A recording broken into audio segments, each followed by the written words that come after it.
25,000-এর উপরে। তাদেরকে কলকাতার সল্ট লেকের একটা বিল্ডিংয়ে প্রশিক্ষণ দেওয়া হয়েছে, সেটা প্রায় 6 মাস। 15 দিন আগে থেকেই তারা বাংলাদেশে ঢোকা শুরু করছে বেনাপোলের সীমান্ত দিয়ে। আমার কাছে নির্বাচন বানচালের কি ষড়যন্ত্র হতে পারে এই বিষয়ের তথ্য আছে, কাকে কাকে টার্গেট করা হতে পারে এই বিষয়ের তথ্যগুলো আছে। তথ্যগুলো একটু যাচাই বাছাই করি, হয়তো আমার 24 ঘন্টা 40 ঘন্টা সময় লাগবে। আমি এগুলো আপনাদের সামনে ইনশাল্লাহ প্রচার করে দেবো, যদি আমি বেঁচে থাকি ইনশাল্লাহ। এই পরিকল্পনাটা করা হয়েছিল আরো 1 বছর আগে। যারা বাংলাদেশ থেকে ছাত্রলীগ, যুবলীগের, আওয়ামী লীগের যারা ভারতে গিয়েছিল, তারা বুঝতে পারছিল যে শেখ হাসিনার চট করে ঢুকে যেতে পারবে না। এরা যতদিন এখানে থাকবে ভারত সরকারের উপর একটা প্রভাব পড়বে, তাদের উপর প্রেশার আসবে শেখ হাসিনাকে বের করে দেওয়ার জন্য।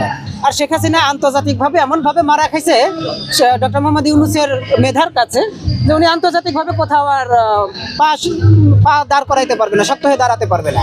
এই জন্য তাদেরকে কলকাতার সল্ট লেকের একটা বিল্ডিংয়ে প্রশিক্ষণ দেওয়া হয়েছে, সেটা প্রায় 6 মাস। আর এর পরিমাণ কিন্তু একেবারে কম না, 25,000-এর উপরে।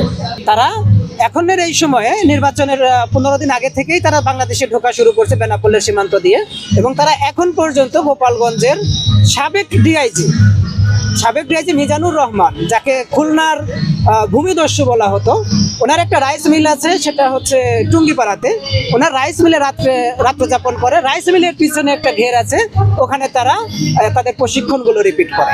ভারতেও না, এরা আমলিগ ছাত্রলীগেরই, কিন্তু ভারতে বসে প্রশিক্ষণ দেওয়া হয়েছে। হুমকি তো যথেষ্ট আছে। দেখেন, আমি তো পরিবার নিয়ে গত 6 মাস ধরে পালাই বেড়াচ্ছি, আমারও তো পরিবার আছে। আমি যতই রাজপথে থাকি, আমার পিছনে কিন্তু একটা পরিবার আছে। আমি আমার পরিবারকে মানে যতবার হুমকি আসে, আমি ততবার আমার পরিবারকে নিয়ে এক একটা জায়গায় ট্রান্সফার হয়ে যায়। কারণ আমি তো আর ভিআইপি না, এত বড় রাজনৈতিক ব্যক্তিত্বও না, কিংবা এত বড় মিডিয়া ব্যক্তিত্ব না যে আমাকে কেউ প্রোটেক্ট করবে। আমি চেষ্টা করি, আল্লাহ যদি আমাকে সহযোগিতা করে, আমার যতটুকু মেধা আছে, আমার যতটুকু সাহস আছে, সেটা দিয়ে নিজেকে রক্ষা করার জন্য। আর আমি প্রতিজ্ঞা করেছি যে জুলাইয়ের যারা আছে, জুলাইকে যারা ধারণ করে, তাদের পাহারাদার হতে, আগামী দিনে নির্বাচনের যেসব গণহত্যা হওয়ার সম্ভাবনা আছে, এই মানুষগুলোর পাহারাদার হতে। সারা বাংলাদেশে আমার সোর্স আছে। আমি চাকরি করেছি তো দীর্ঘ 14-15 বছর, পুলিশের চাকরি করেছি। তো এই চাকরি না, শেখ হাসিনার সময় এবং বেনজিরের সময় পুলিশ কিন্তু খুব চাঙ্গা ছিল। ওরা কিন্তু এক সেন্টেন্সে কথা শেষ, ধর তক্তা মারতে। বেনজির সাহেব কিন্তু বলে দিত, এই যে রাইফেল দিয়েছি, এটা কিন্তু লাঠি হিসেবে ব্যবহার করার জন্য না, গুলি করে দাও। আর এখন আমরা কি দেখি, রাইফেলটাকে সরিয়ে নিয়ে পুলিশের হাতে লাঠি ধরাই দেওয়া হয়েছে।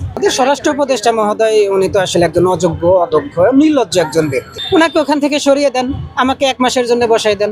আমি আপনাদের সামনে কথা দিলাম, সারা বাংলাদেশের মানুষের সামনে চ্যালেঞ্জ করলাম, আইন শৃঙ্খলা রক্ষাকারী বাহিনীকে যদি ঢেলে সাজাতে না পারি, এই শাহবাগ মোড়ে এসে কান ধরে দাঁড়ায় থাকে।